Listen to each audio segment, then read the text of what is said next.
Hello, good afternoon, good evening, good morning to everyone who's listening. This is Dougie's story. Dougie. So, if we go back in time, 1982, in fact, before 1982, do you want to tell us the motivations that you had when you first joined the Navy? Why, right? Why the Navy? Why not the RAF, right? There's some people who would think that the Navy not, or why not the Army? Why the Navy? And for our first, my dad was Royal Air Force when National Service was in, so he did his 2 years. He was a clerk. Um, I tried for RAF aircrew, but failed um, the paperwork test. I can't remember what it was called now. Um, so I thought, I'd like to see the world. Navy seems like a good idea. So I went down to the careers office at Guildford, Surrey, and did all the paperwork and passed the medical, yada, yada, yada, and joined the Navy in July of 1976. From day one, I was known as Dougie, as my last name is Douglas. Very, very few people knew my first name until I went up on Facebook and no one was answering my friend requests. I changed my name to Keith Dougie Douglas, and then they came flooding in. I trained as a radar operator, and in 1982, I was on board HMS Coventry, and the story will follow on from there. Yeah, well, it will do. But I want to go back before war as an actual fact started, really, as to where you were at. For people who are listening now, you won't know, but we did a dry run of this, and which was almost perfect. It just worked out really fine. But we were talking about what where you were before, and I'd actually jokingly said, yeah, were you on a luxury cruise in the Mediterranean? And you kind of said, yeah, you were. Yeah, we were taking part in exercise spring training 1982, which is a big Royal Navy uh, and Air Force exercise. It was in the Western Mediterranean, Eastern Atlantic, and on completion of the first sea phase, we headed into Gibraltar to do the harbour phase, which included something called Operation Awkward, where we're alerted to um, possible saboteurs, divers, terrorist activity, all for exercise. So we're on a heightened state of alert while alongside the wall. And I think this will also come up in this interview. We actually captured an SBS diver.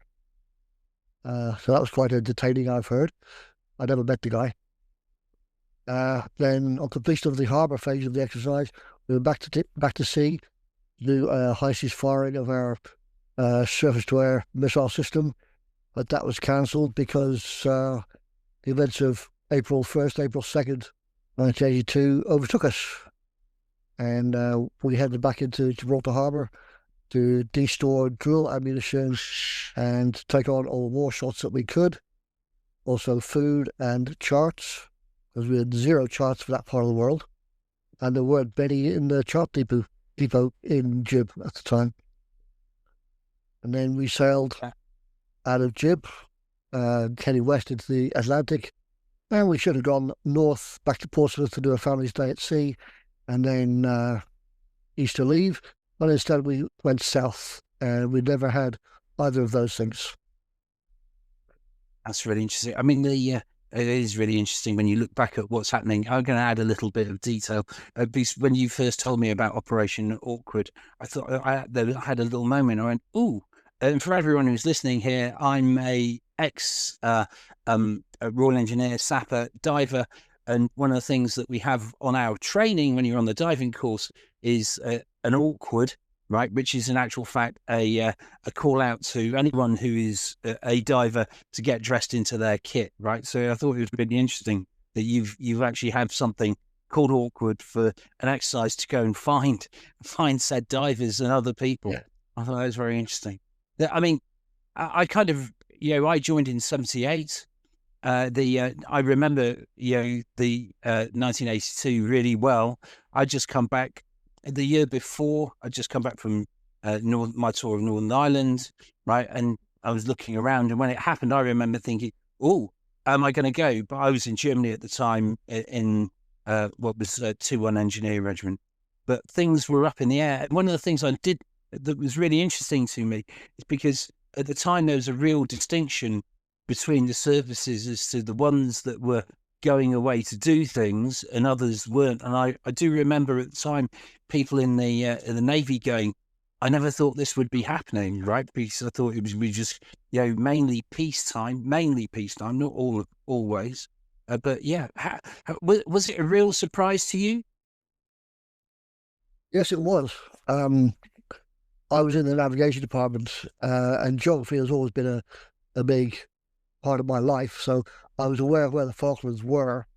A lot of people, enlisted and officers, thought that the Falklands were somewhere off the coast of Scotland. They're only 9,000 miles wrong. But yes, it came as a surprise. I thought, oh crap, I might be going to war. Yeah. And that's indeed what happened. Yeah. And do you remember what the thoughts of the guys around you, what their thoughts were? The captain did clear lower deck, which means everyone not on watch reports to usually the flight deck and the hangar, and spoke to us and said, "This is what's happened. Falkland Islands have been invaded. We're going to head down there as part of the spearhead force, because this was maybe 2 or 3 days before the invasion. We had intelligence and heads up, this is what's going to happen. And obviously the task force had not been formed and had not sailed from the UK at the time. So, the captain told us to read up on anything we could. Obviously, this was before the internet and Google searches and all that. And we had one copy of Jane's fighting ships and one copy of Jane's all world's aircraft, and those were how we got the information of the enemy Orbat. That's an order of battle for those who are not military. We were thinking there's going to be classes on aircraft recognition, ship recognition, damage control drills, firefighting drills, which everyone on a ship is capable of doing because you do that before you join every ship. At the time, did I think we were going to be actually shooting at aircraft and ships and so on? No, I did not. I thought the politicians would sort it out. It was the sort of feeling that Argentina would see some sense and realise that the UK was serious and we were heading down there and it would all finish. Yes, very much so.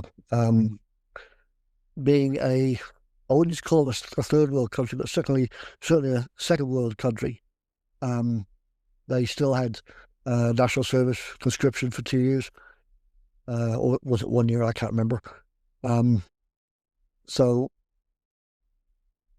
being a professional fighting force, I was thinking, well, if it does come down to a shooting war, we're going to win, but there's going to be some casualties.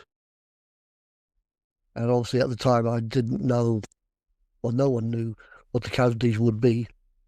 And also, the supply line, the logistics, was a lot more in Argentina's favour than it was in ours, because they were about 300 miles away from the islands that they invaded. We were 8,000 miles. The nearest air base was 4,000 miles away, and only had one runway, which, had it been attacked, would have been really screwed, because there wouldn't have been another runway that we could have used. Yeah. Yeah, I mean, I remember at the time, for anyone who's listening and isn't of the same era, right? South America was really at those times was really seen as a basket, a real basket case, right? So, and yeah, most of the info we had for the guys on the ground, etc., were really thinking about how the Colombian army, etc., they were fighting their sort of insurgents around it. But there was certainly a belief that a fair few would be conscripts, not professional soldiers, etc. So yeah, a real different thing. So do you want to explain, right? Because what happens on a ship, I have been on a ship before, right? But they're certainly not on anything of the Royal Navy, right? But we've got 6,000 miles, whatever it is.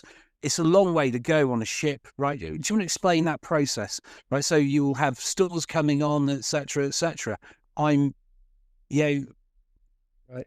in my mind, I'm just going, because you're stuck in one place. There's an awful lot of stuff you have to take on board.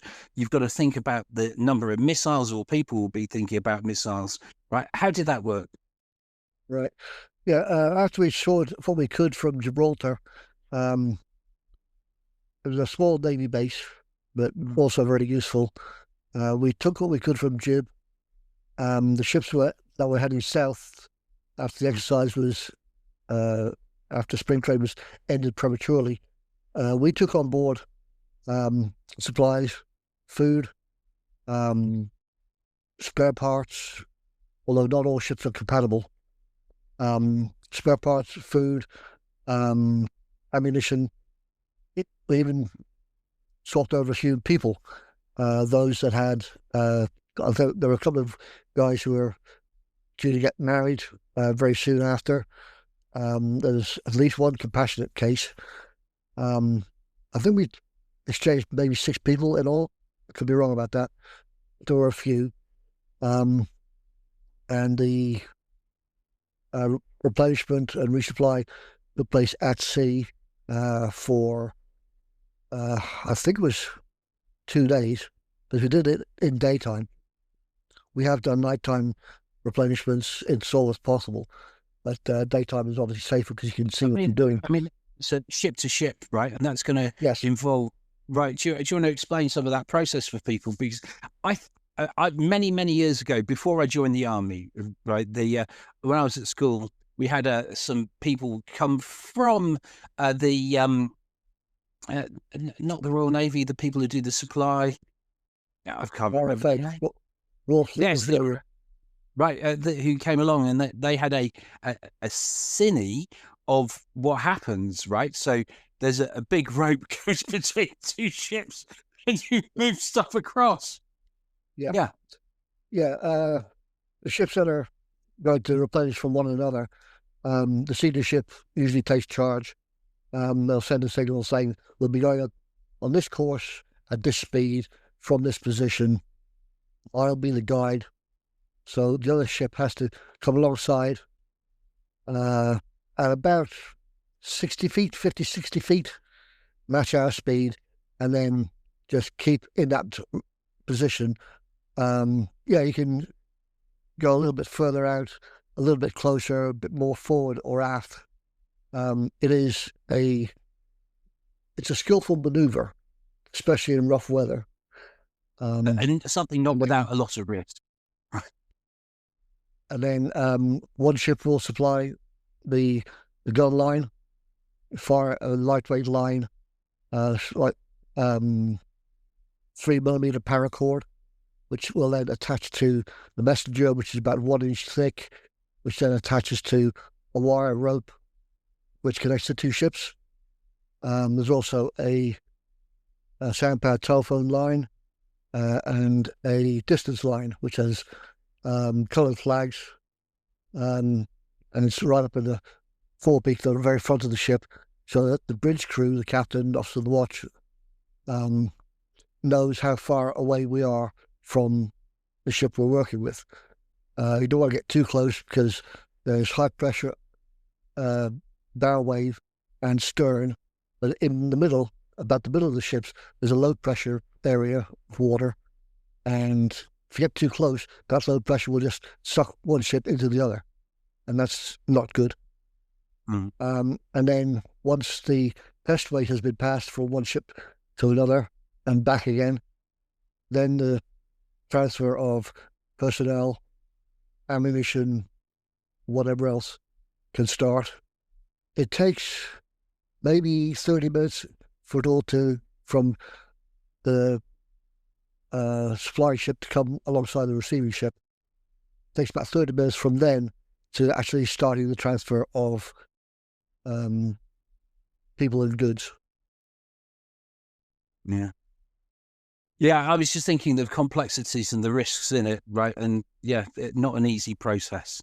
Not an easy process. No, it's not easy. It's not easy, but both ships will have done this many times.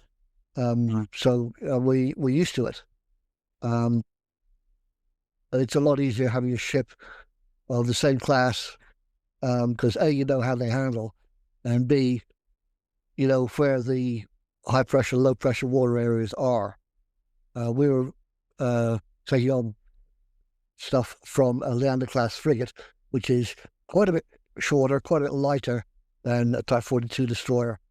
So yeah, it was interesting, but we did it all without anyone being injured or knocked overboard.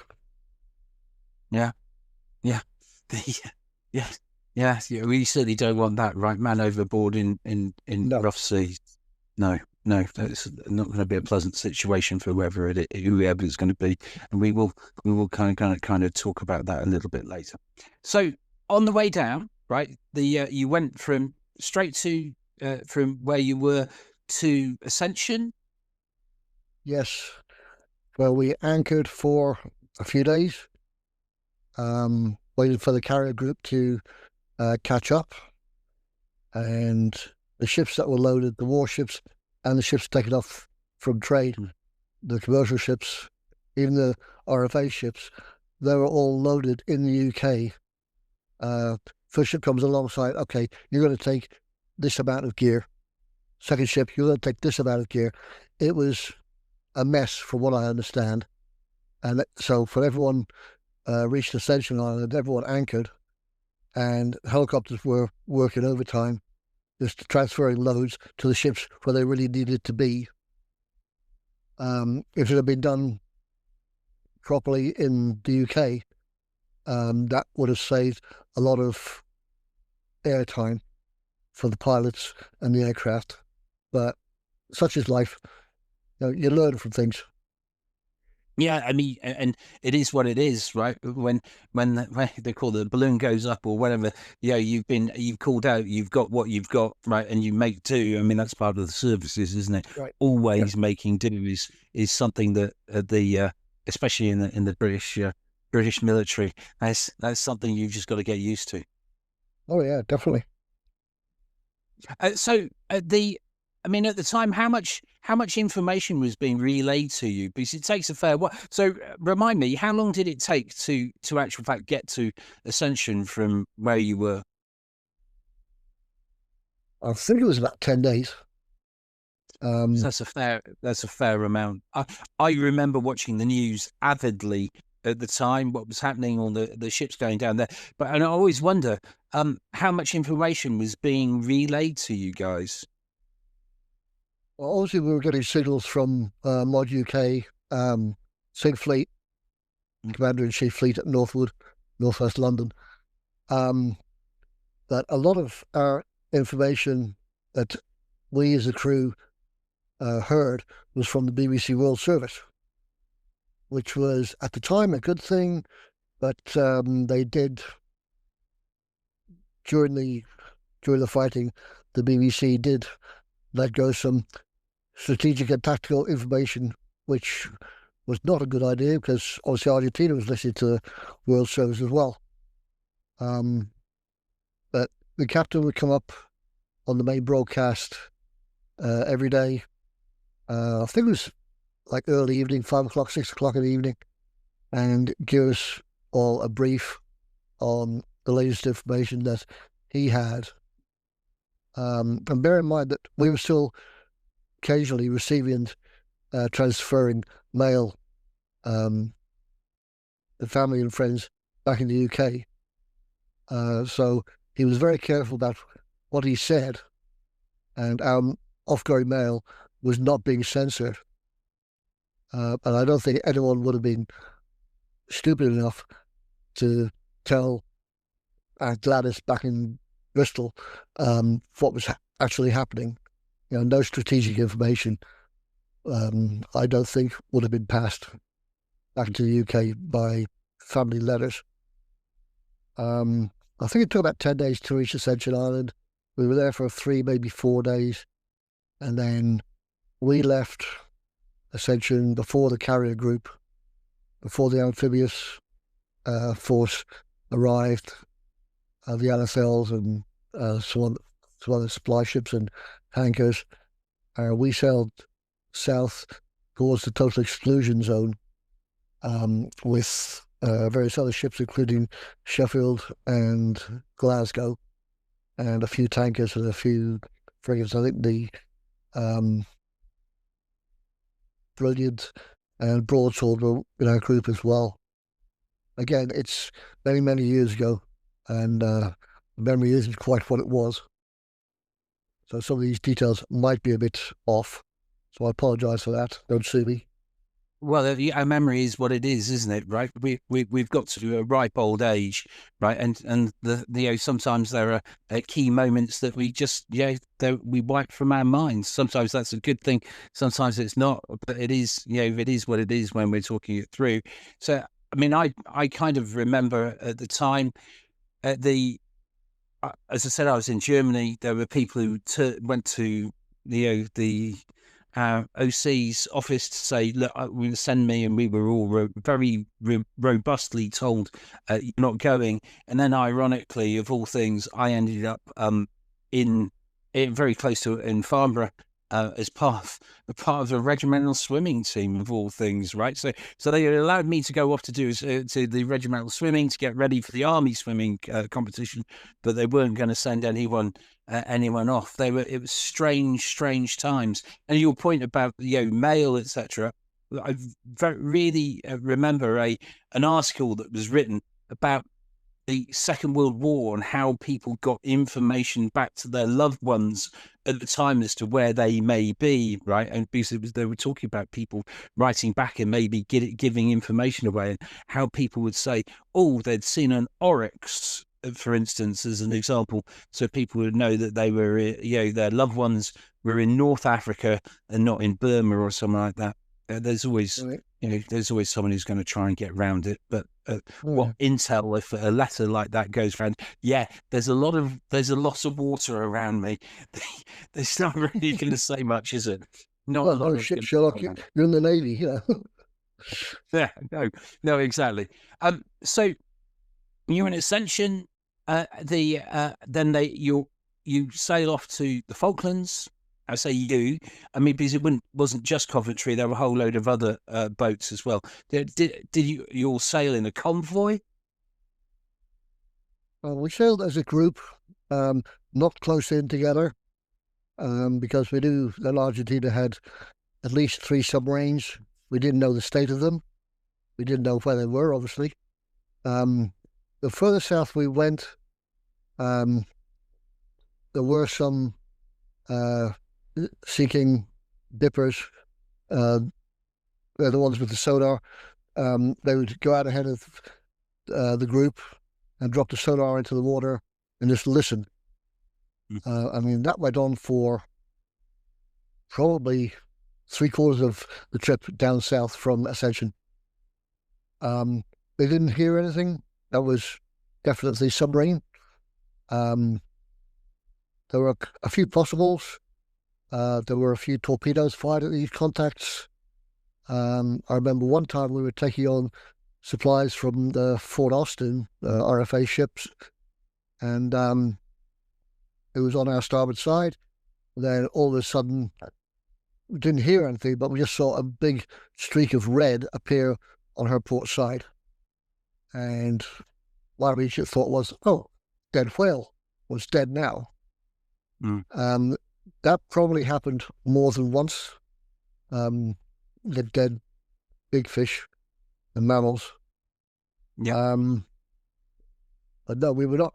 Although we were together, we were a spread out group, just in case a submarine found us and tried to attack us. We also had lookouts on the upper deck weapons crews, and at least twice, to my knowledge, we were overflown by a Russian Bear reconnaissance aircraft flying out of Angola. I mean, they were low enough that you can make out individual windows of the aircraft. Where they sent their information, I don't know. The word is that they did not send it to Argentina. That's the word that I've heard. I don't know how true that is. That's very interesting. It seems, it would seem crazy that they eventually didn't end up in Argentina, whether it went to Cuba or somewhere like that, and then on, who knows? But of course, I mean, the aircraft was flying out of Angola, probably heading up to Cuba. But I mean, even the US thought, well, the British are going down there, they're going to get their asses whipped. They're not going to be able to do anything because of the supply line. And apparently Moscow thought the same. But, you know, us being British, we stiff upper lip and all that. But yeah, we're going to go down there, we're going to kick ass and we're going to win. Mm. Yeah. And what was the feeling, right, of the level of risk that you guys were going down? I presumably, the closer you got to arriving at the Falklands, you know, things get more and more serious. Yes. Things did get more serious. Back in those days, I don't know what it's like now, but we could get a daily beer issue. And we decided that our mess deck, in the Royal Navy mess deck, is the sleeping compartment and the bunking space, berthing space. In the US Navy mess deck is the chow hall. So it's to add to the confusion. We decided not to get a beer issue after, I think, maybe 3 days south of Ascension, so that no one is going to be under the influence of alcohol should anything happen, which I think was a good idea. People were a lot faster at getting to the action stations, which had been run as a drill for days, weeks by this time. I mean, we could close down the ship in under 5 minutes from being on your bunk, fully clothed, boots on, everything, grab your gear, run to your action station, closing doors behind you. It was a well. How much would that have been before, when you were, before this all started, right? So how long would that have taken before? Initially, it was taking 15 minutes. So that's a huge change, isn't it? Or longer. And I think one time, the very first time, I think maybe it took 20 minutes, 22 minutes. But we were getting it down to under 5 minutes because everyone was, you know, of the opinion, torpedoes, exocet missiles, and this stuff can really hurt you. And we're going to make the ship watertight. So, yeah, it was a well-oiled machine, good training, good crew that had worked together for several months. And strangely enough, in 1981, the whole ship, or the ship's company, the crew, we'd gone through sea survival training at the old Pitt Street Baths in Portsmouth. It's the old HMS Coventry PT school. So, you know, back then, get into a once-only suit, a orange survival suit, life jacket, jump off the top diving board into the pool. There were safety numbers on the side of the pool, and we'd have to swim to a life raft. Sometimes it was upside down, sometimes it was the correct way up. And we'd have to write it. We were shown how to correct it, how to write it. So that was also in the back of my mind, probably the same as the other guys. And as it turned out, it was very useful training. Yeah, I mean it's vital training, isn't it? The and one of the things, of course, right? So as a diver, if you go off and do your diver training, right? There's a whole load of things you've got to do. You've got to jump off a 15-meter board, etc. It was a board not into a pool. This is over an old torpedo testing area. But yeah, it's when you look down from 10 meters or 15 meters, it looks like it's a really long way, right? It isn't. It isn't. You think, oh, good golly, that's a very long way when you look at it, right? So you can see that actually having done these things, right, is going to at least preparing you in some way for what's going to happen. But okay, so you've arrived in Falklands. You're in. Oh, you have to remind me where in the Falklands you ended up. I meant on the ship. We never went into St. Carlos Water, which is known as Bob Alley, especially after the landings. We saw the islands on radar first, obviously. We were on a few gun lines, providing naval gunfire support after the landings. But a lot of the time, we worked to the southeast and north and northwest of the two main islands, East Falkland and West Falkland.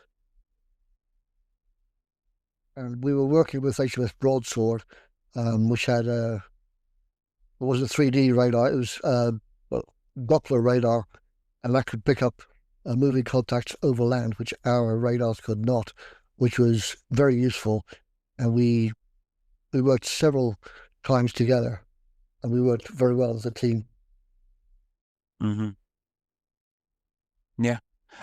So, I mean, of course, right, Coventry was hit, right? So remind everyone where in the action that happened. How many days in after you'd arrived at the Falklands? Well, we reached the exclusion zone around about the 1st of May. A couple of days before that was the first Vulcan raid from Ascension to try and take out the runway at Stanley Airport. That happened May 1st, and I remember watching that on the radar display. We had no communications with the aircraft. We could hear, but we were told not to talk to them on radio. I remember watching that on the radar display. The following day, General Belgrano was sunk by HMS Conqueror. A few days after that, we had swapped places in the screen ahead of the carriers with Sheffield, because we had a defect on one of our radars. So the Sheffield was where we were supposed to be when she was hit with an Exocet with a loss of 20 men killed. Yeah. Our radar got fixed by electricians, and apart from a toaster in the dining hall, it was that simple. Obviously, you can't carry a spare part for everything, so you have to improvise, adapt, and overcome. And they found the piece that they needed in bread toaster. Yeah. That was May 4th. Sometime after that, our helicopter fired the first Sea Skua air-to-surface missile against an Argentine patrol ship, which was later captured by the SBS. Then on May 24th, we received our orders from the Admiral saying where he wanted us to be on the 25th. And May 25th is Argentina's National Day. We figured they're going to send out everything they have towards us and the forces on land, with the landings that happened on the 21st. So we were at action stations for a lot of the day. Our captain, David Hart Dyke, very nice gentleman, he had signalled back to the Admiral saying, you want us to be 10 to 12 miles off the coast of Pebble Island, which is a small island off the north coast of West Falkland. And the captain basically said, "We're too close. We need to be further out so our radars are more effective." And the admiral signaled back, or one of his staff signaled back, "Do as you're damn well told," Mm-hmm. basically. Before you go any more, we've been talking about radars, though. So I want to go back to when you looked at the you saw the Vulcans coming in on the radar, right? You knew that they were Vulcans, right? I mean, and I guess most of the people on the ship will have known that was happening at that afterwards, right? What was the feeling on the ship, right, when you saw that? And of course, right, and then the Belgrano goes down, right? Was there some sort of elation? Then of course, right, all Navy men that I know, right, you hear about another ship, whether it's an enemy ship or not, there's a kind of a sense of loss, because that's that could be you as well. How was that on the ship at the time? Right. After the first Vulcan raid, a lot of cheering going on. Strategically, it wasn't very effective because there was one bomb out of 21 that hit the runway.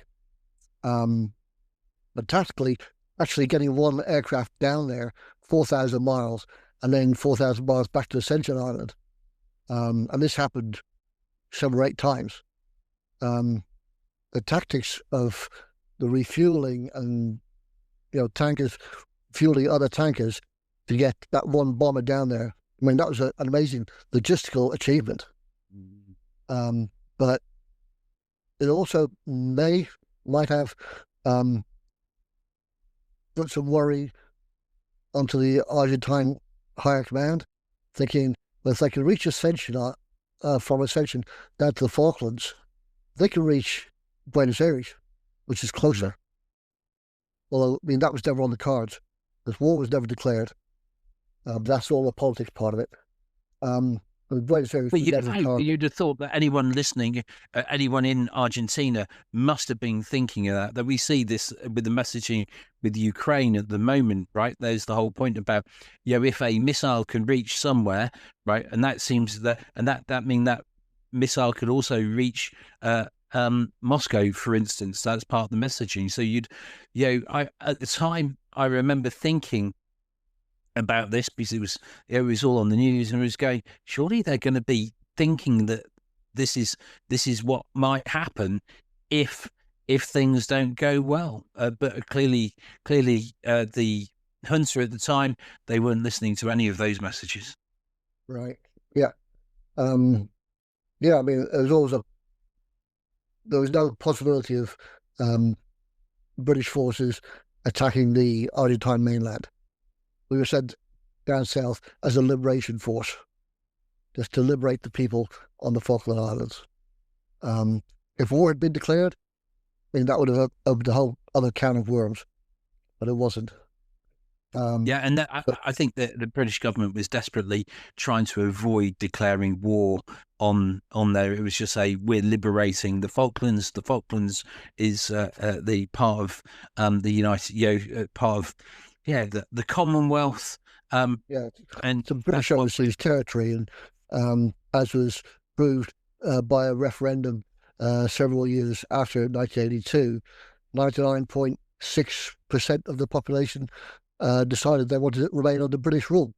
I mean, what more proof do you need that we did a good job? Yeah, at a cost. Yeah, and it was a great cost as well. Yeah. So go back to what you were saying earlier. Okay, May 4th, Sheffield was hit by an XSET. I was off watch at the time. We were called to action stations. I ran up to the bridge. I reported smoke on the horizon, bearing whatever it was, and the officer watcher said, "That's Sheffield. She's been hit by a missile." That was the first thing we knew about what had happened to Sheffield. We were called to action stations, hands to action stations, close all doors and hatches, assume state one condition Zulu. That's closing down all the doors and hatches. Everyone is out of their bunks at their place of work. We didn't know what was going on. I knew some guys on the Sheffield. Thankfully, they all survived. Some have since died. And that was when I'm thinking, after the Belgrano, yeah, there were cheers initially, but then I was thinking, shit, that water's cold. How many have died from injuries caused by the torpedoes, frozen to death, hypothermia, that kind of thing. So I wouldn't say it was sympathy, but more empathy. Although it hadn't happened to us by that time. When Sheffield was hit, I was thinking, oh shit, now it's really going to hit the fan. Mm-hmm. And we're in this for the long haul. Don't know when we're going back home. Which brings me to another point. On the way south, Admiral Woodward had come on board. I think we went around all the ships with the same spiel. And if you've read his book is written in the same way as he spoke to the troops on the ships. Oh. It's my way or the highway. You will do exactly what you're told. I don't care if it's wrong. You got to do it.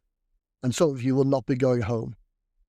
If you want to instill morale in your men, and men and women nowadays, you do not say it's got to be a shit show and some of you will not be going home.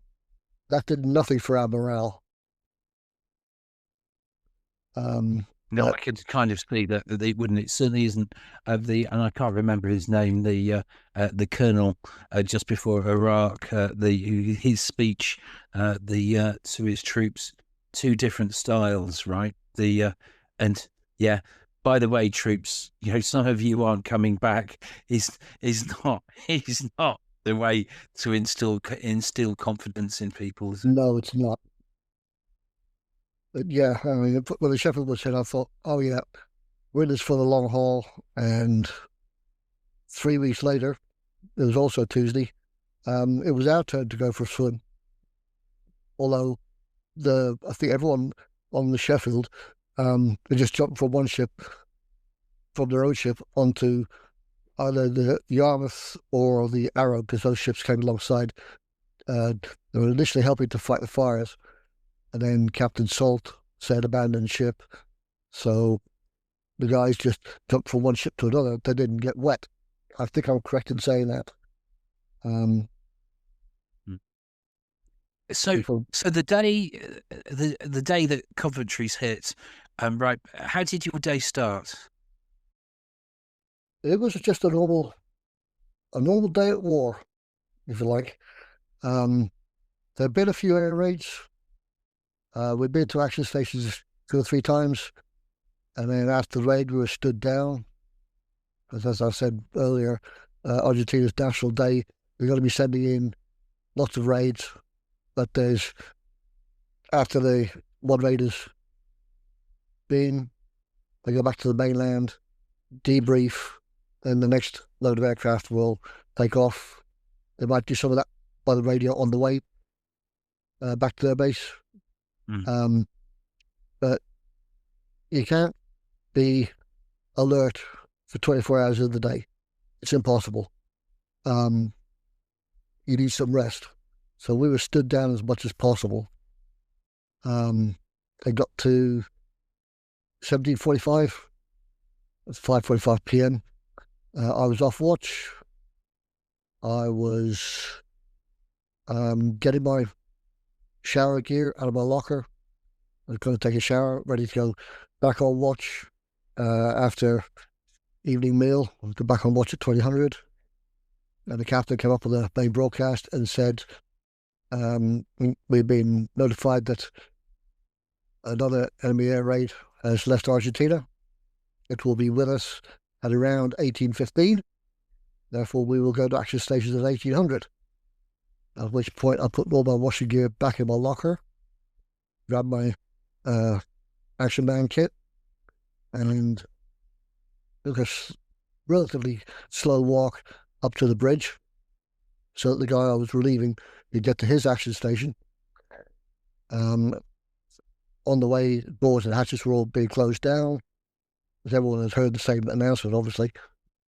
Um, and then 1800 got the action stations alarm and the standard hands to action stations announcements, and we were already closed up. And we were north of Pebble Island at about 11 miles, 12 miles.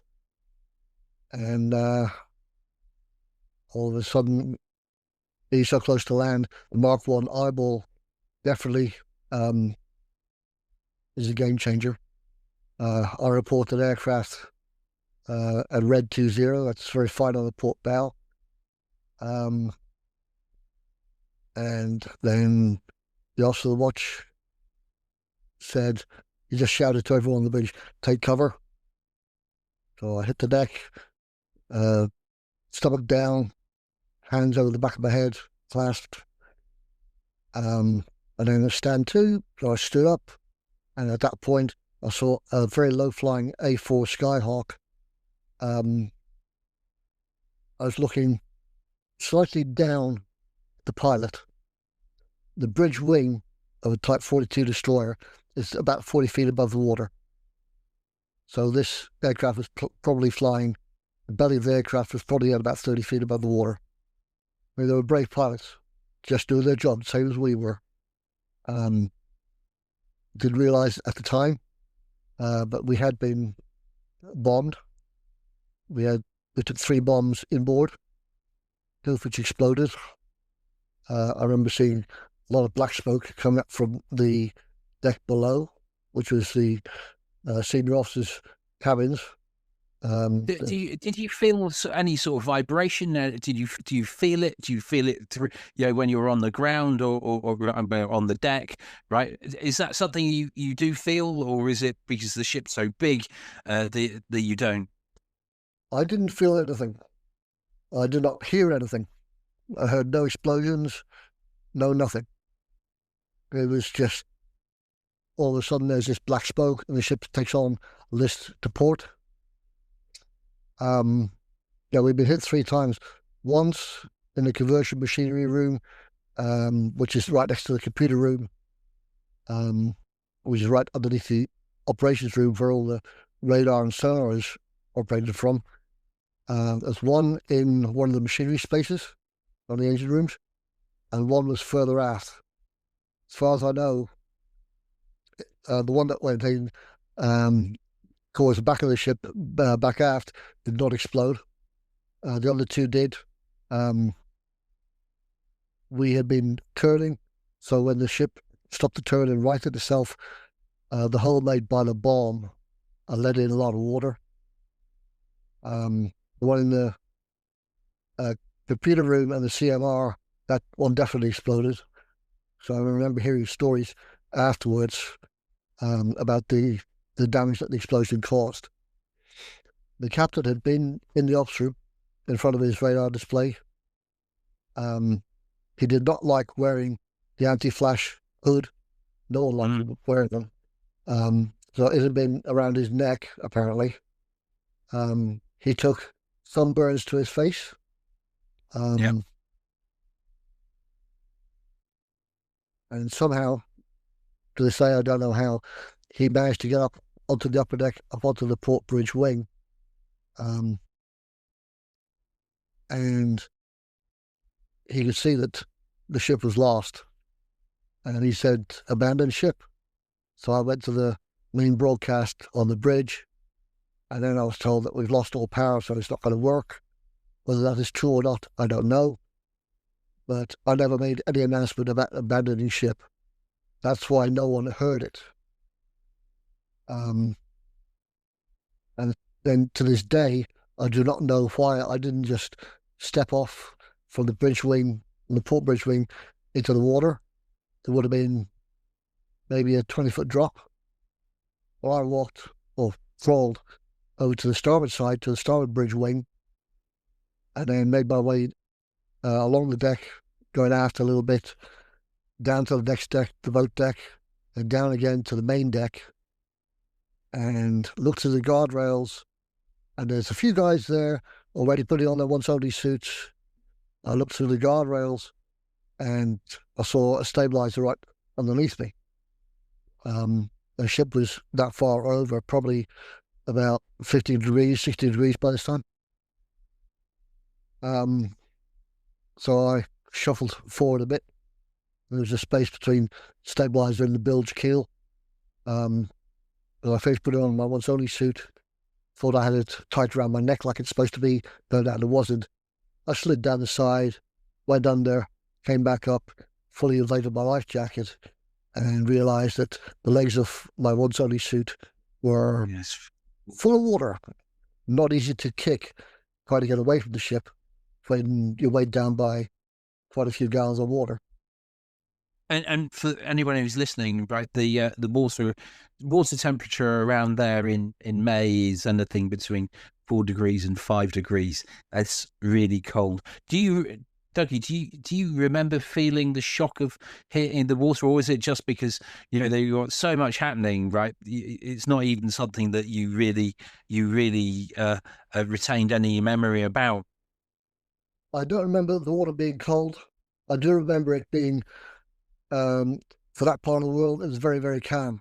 It wasn't flat like a mirror, but the waves, I wouldn't even call them waves, just ripples were, maybe 5 or 6 inches high.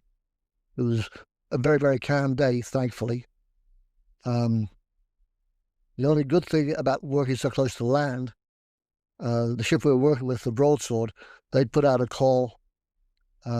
It used to be available, I don't know if it still is on there, on the HMS Broadsword website. Communications in the upstream of Broadsword, and there's one officer says, "Oh, Coventry's been hit." I haven't listened to that recording in many, many years. I don't know if it's still there, but they put out a call for helicopters to come and assist, because obviously the ship was going over. They could see people abandoning ship, and it was maybe 10 minutes flight time from San Carlos Water, and the air was full of helicopters. Broadsword always brought her boats to pick up guys from the water first, and then from the life rafts. I actually got my first ever helicopter ride from a life raft up into a Sea King 4, the commando version, and reached down onto the folks of the Broadsword. So when you first hit between because when you got into the water, you there was a I say nearby. How far away was the lifeboat? The nearest lifeboat I saw. I mean, is it a lifeboat or is it a survival thing? It's a life raft. It's bright orange, and the bottom of it is black. So even in limited visibility, you can tell which way is up. It was probably maybe 200 feet away. I was on my back trying to swim to it with the legs of my survival suit full of water. Not easy. Yeah. It felt like an hour or so. It's probably only about 10 minutes when my head bumped against the rubber of the life raft. And then I realized what it was. And this guy just dragged me very unceremoniously as I would tip into the life raft. I looked up, and it turned out to be Yorkie Burton. He was a leading seaman. He was by supervisor on the air picture compilation team. Sadly, he's no longer with us. And although he was a leading seaman, which is one rank, it relates to corporal in the Army and Air Force. There was at least one officer, I think maybe 2 or 3, and you'd expect the officers to take charge. Well, no, that wasn't Yorkie's way. He took charge. I found out later from his second ex-wife, who I'm still in contact with. They had been at Ramstein Air Base in Germany back in 1986, I believe it was, when the Italian Air Force display team had 2 aircraft collide, a lot of people killed and injured. She was a nurse in the US Air Force. He was a petty officer in the Royal Navy, and they were organising triage, evacuation, and stuff like this, where Yorkie could he could take charge of anything, and he took 100% charge of control of situations. everyone in the life raft. Even when the helicopters came over, they put a line down with a winching strap on the end of it, and he was putting it around on the people's arms and closing the latch, and then signaling to the air crewmen to start hoisting.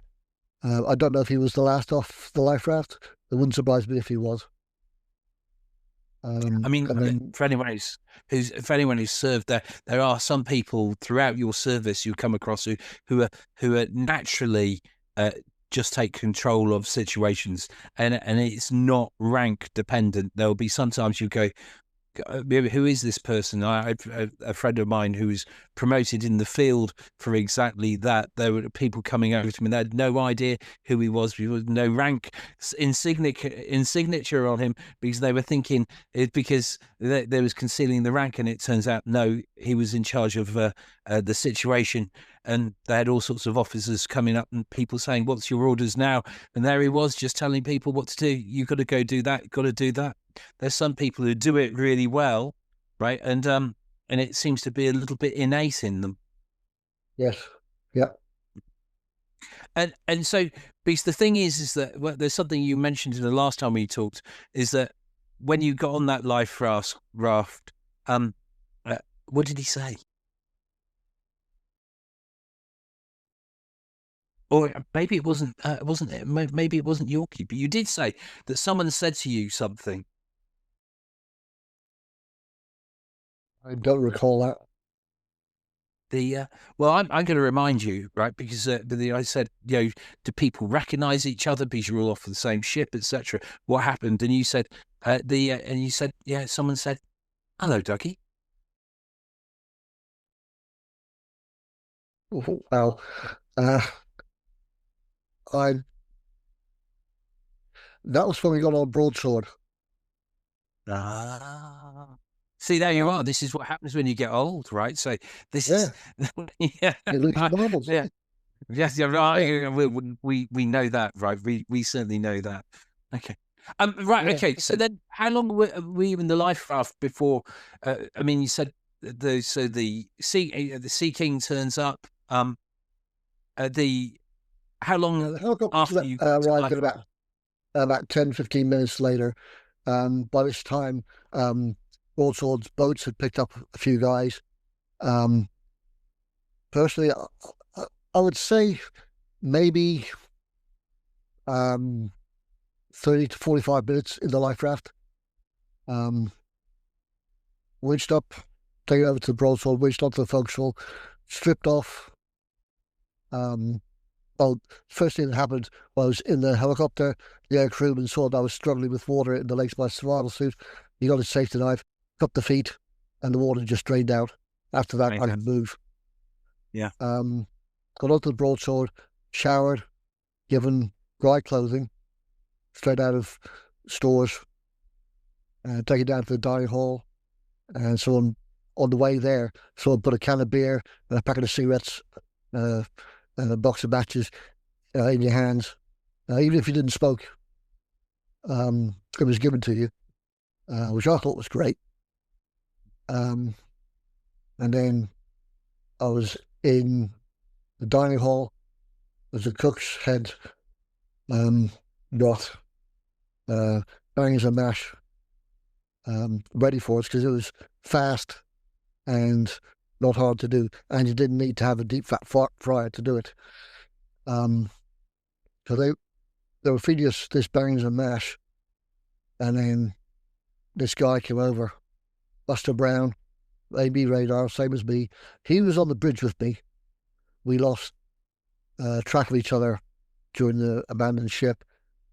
I said, "Dougie, where the bloody hell did you get to?" Always to that effect. So I told but that must be when you've got a friendly face, someone who knows you, right? That especially, I'm guessing here there's a level of shock of what's happened. You whilst not actually knowing, or maybe you did know that you'd lost people that you knew, right? But the reality is that when a ship goes down, I suspect you'll probably be wondering who we have lost. So that must be quite comforting meeting someone that call it a friendly face. Yes, indeed. He wasn't the only one that I recognised, obviously, because most of us went to the broadsword. A few who were more severely injured were taken straight to Ajax Bay and ended up on the Uganda, the hospital ship. But yeah, I remember seeing this one guy. I actually saw him at the reunion. Is it this year? Yeah, this year. And I spoke to him about our time on the broadsword, and he said, "Oh no, that wasn't me." I said, "I'm not going to say his name now, but Mhm. I said it was definitely you. You still got the same amount of hair. It's gone grey. It used to be almost black. It was dark brown black. It's gone grey, but he's still got a full head of hair, unlike so many of us." Yes. Um, So yes, there's jealousy coming here as well, right? yeah, The Kojaks here amongst us. So I remember when you telling me when you were talking about the sausage and mash and thinking that it was probably the perfect food for the situation, right? Because it's something that we're all used to. We all like our sausage and mash, and it's got all the carbs you need in it, and it's kind of, you might describe as wholesome food, whether it was or not, and the way where it was cooked in the Navy, I've no idea. But I thought, oh, that's probably perfect for what you get after a situation that you've just been through. right. I mean, our evening meal, our dinner, started at 18:30 on the ship. So Mm. we got to the action station before that. So what food had been prepared was never served on Coventry. Yeah. So we'd been without dinner. Our last meal had been at 12 o'clock, midday. So yeah, we were hungry, but there was also all the adrenaline going through us, which is probably why I don't remember the water being particularly cold. And I've yet to meet someone who said the water was freezing. There was certainly no ice in the water, so it wasn't that cold. Well, I mean, I mean, listen, you're gonna have maybe that occasionally they do, but I can tell you that 4 degrees is really cold. If you were to try and get into a something that was that cold, normally, right, there's going to be a considerable amount of shock for those, if you know. So if you get into the water in the channel during the winter, it might be at 12 degrees, right? So would you go swimming in the sea in the winter, Dougie? Right? No, Yeah, that's really, really cold. But you've I a mean, good 8 degrees below that. for the listeners, I'm now living in Florida. I've been here over 20 years. We have a pool in the backyard, and I checked the temperature. I think it was on Monday, and it was down to 77 degrees, and that is too cold for me to go in and enjoy the water. Of course, you said that in Fahrenheit. For those people who are still on European measurements, what's 77 in degrees Celsius, Dougie?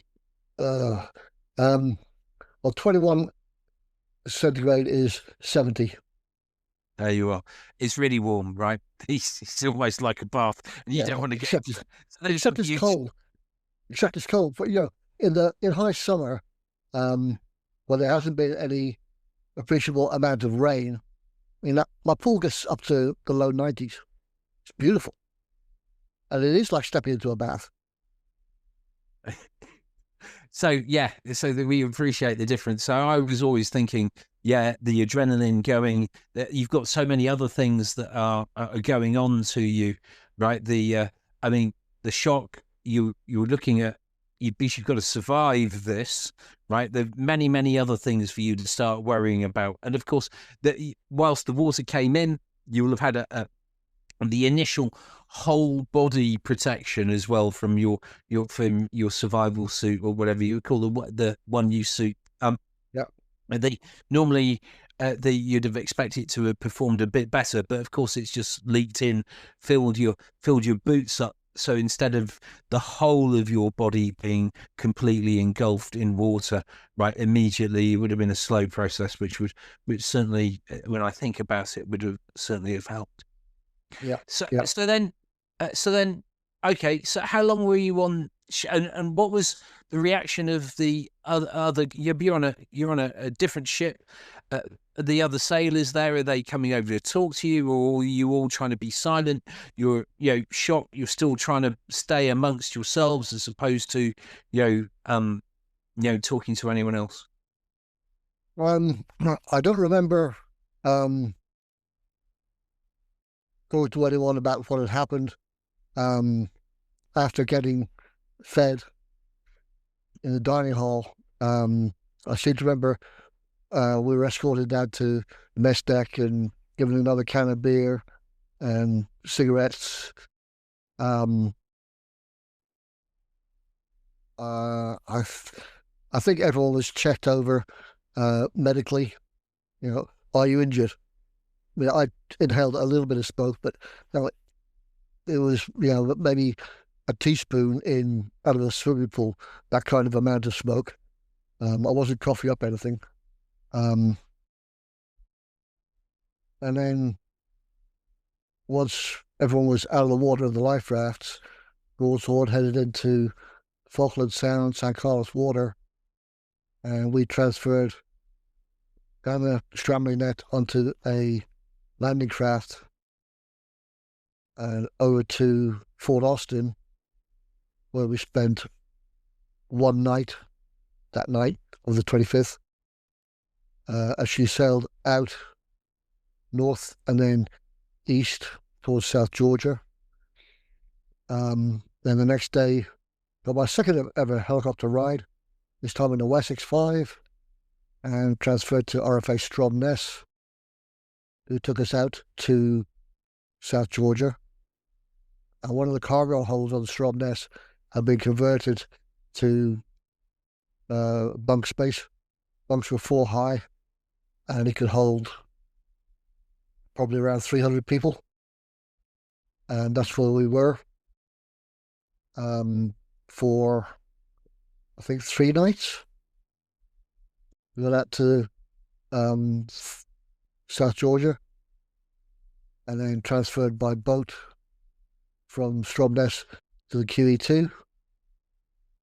And then later on that same day, she lifted the anchor and sailed home. Well, we arrived on June 11th, 3 days before the surrender. So I mean, this is more a question for people who are born of a different age, right? So we're on the QE2. Were there any communications at all with home? Did they satellite phone, or I mean really really basic stuff? Was there any way of communicating with people at home? On the broadsword, I think on the Fort Austin, because some of the guys who had been taken initially to Ajax Bay, they found their way out to the Fort Austin. We had to give our name, rank, and number to one of the senior radio operators, so they could provide a signal with those people who were missing. Because obviously the list of missing was going to be a lot shorter than the list of those who survived. When we got on the QE2, I know they had a lot of our mail, because once we were close into land, we were not getting much, if any, in the way of mail from home, and no mail was going off. So it was all laid out alphabetically on tables, and even a few days later, not all the mail had been picked up. We're going back to see if there was any more, if any more had arrived. And then, we realized that, shit, these are the guys. Yeah. Who are not going home. And take your time, Dougie. Take your time. They're still on patrol. We lost 19 men that day. one other was wounded, and he died about a year later from wounds received on May 25th. Sorry about So, no, Dougie, you don't have to that. apologise for this at all. So you've got a 9-day trip back to the UK, roughly 9 days. What's your memory of? I mean, was it Portsmouth you guys came back into, or did you come into Plymouth? I can't remember. It was Southampton. That was none of them. Okay, Southampton it was. What do you remember about that? But the people are waiting for the QE2 to come in. I remember watching it on the news, right? So I'm watching it as think of it as an observer. I might as well have been from space, basically. So how did that feel when you've arrived? You arrived at home. You're getting into Blighty, right? And you've got people, waving flags, etc. Well, the day before, I had some VIPs come on board, and also they brought supplies, because we were literally, all we had was the clothes we were given on broadsword. So going alongside in Southampton, coming up through the western part of between the Isle of Wight and the mainland, the Royal Yacht Britannia came out and welcomed us with Queen Mother on board. And we were all dressed the same way, blue working dress clothes. So we're all in a kind of uniform. And we went outside out on water, and there was a Royal Marines band playing on the pier, and there was us and the ship's companies of Ardent and Antelope as well. So we had 3 crews, which made up probably 700 or 800 men, plus the crew of the QE2 who had volunteered to go south. Not a full crew, but certainly enough to keep everyone going. And the air defence troops, Marines, Army, who'd been manning upper deck weapons, machine guns, GPMGs, that kind of thing. To this day, I cannot listen to sailing by Rod Stewart. That was that's the one too that sticks in so many people's minds. I cannot listen to that to this day. And the captain was one of the first off, with us being the senior of the 3 surviving ship's companies. We were let off first, and someone at the end of the gangway handed everyone a red rose, and strangers come up and shaking your hands and giving you a hug. I'm thinking, I don't need this shit. I just want to get home.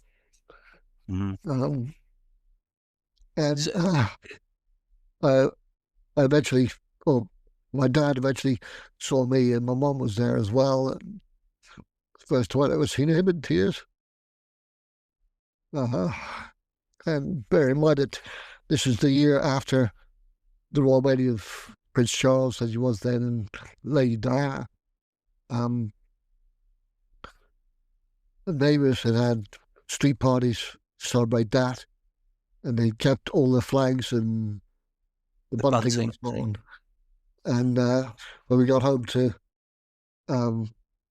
Leatherhead in Surrey, the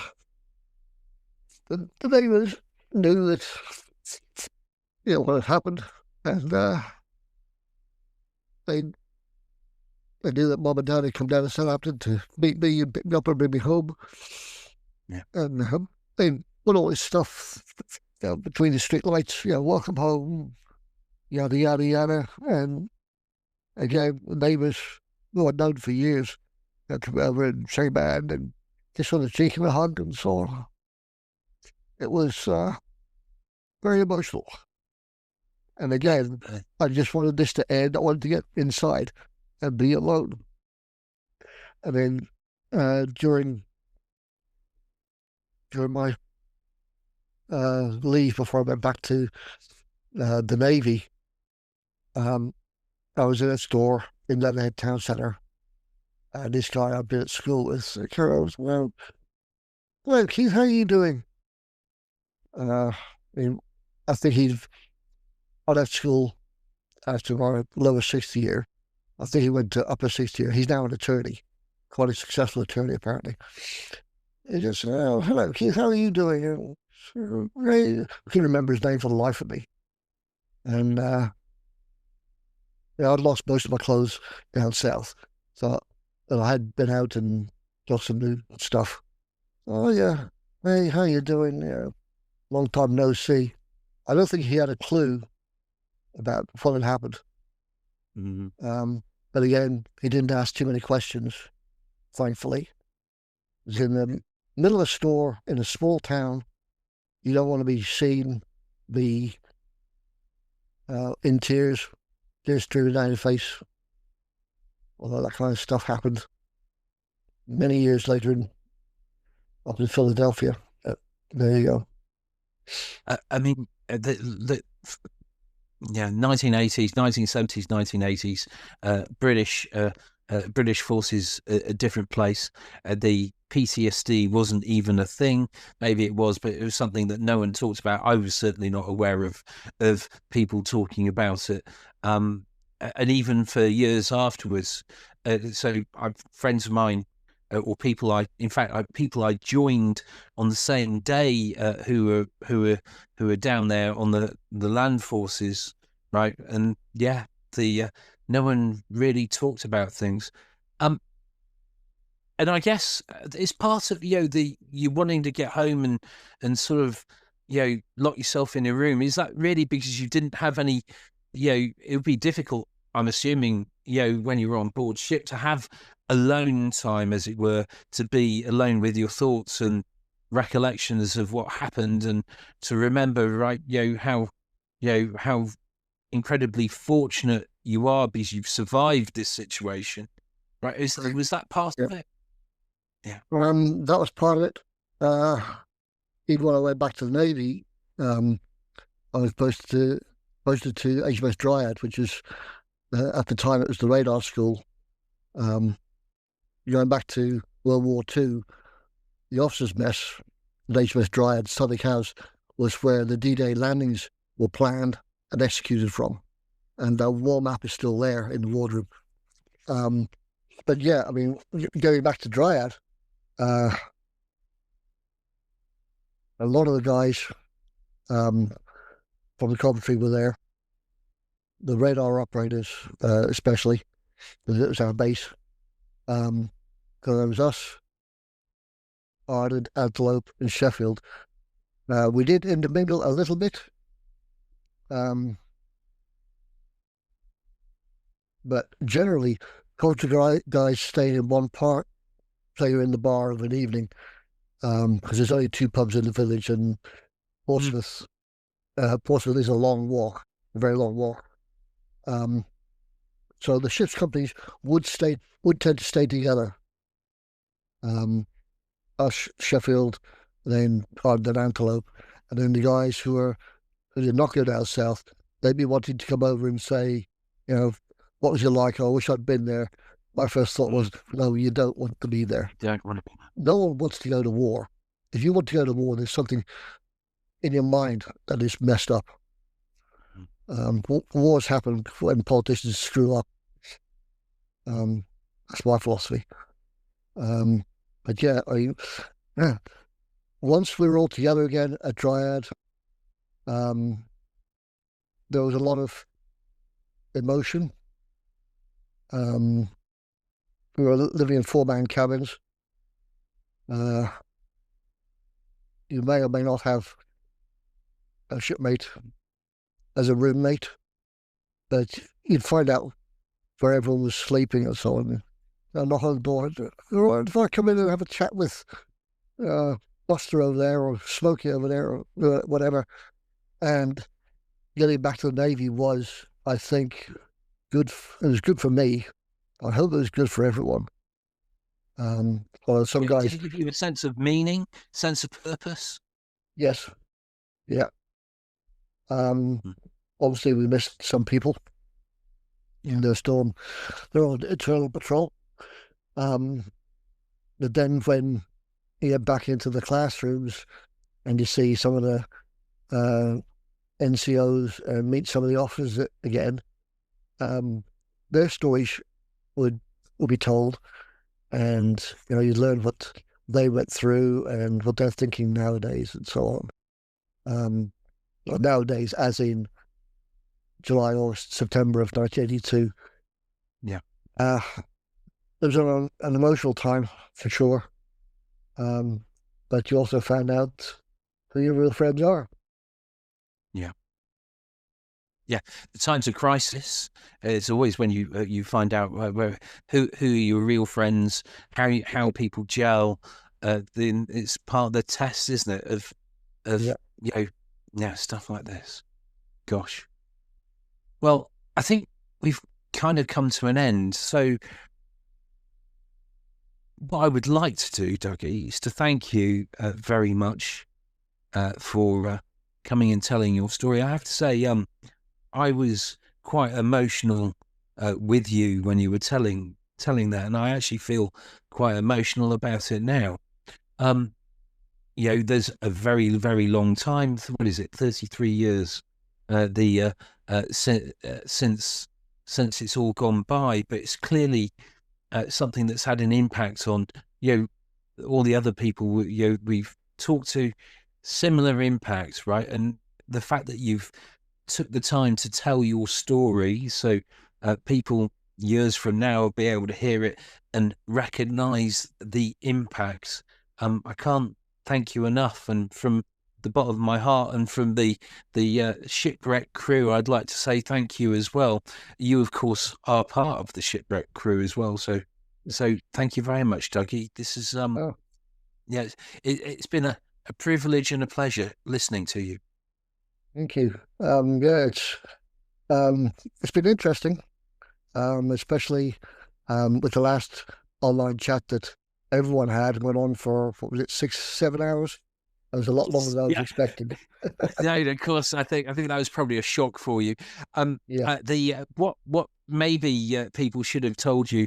I'm a kind of it's not finished till it's finished sort of person, right? right, Which means that sometimes timelines don't stay the way they're supposed to. But right. I'd rather do a job that took longer and it'd be a good job as opposed to let's get it over and done with Sure, and make it a bad job. sure. Um, One last thing. If anyone listening is on Facebook, May 25th, I always put up it's a Word document. It's my recollection of what happened that day. I always put that up on my timeline every year. So if you're on Facebook, look me up and take a look. Oh, and with that, I'd like to say thank you very much, Ducky. Thank you. And we will talk again very shortly. Okay. Take care. Take care. Bye. Bye bye.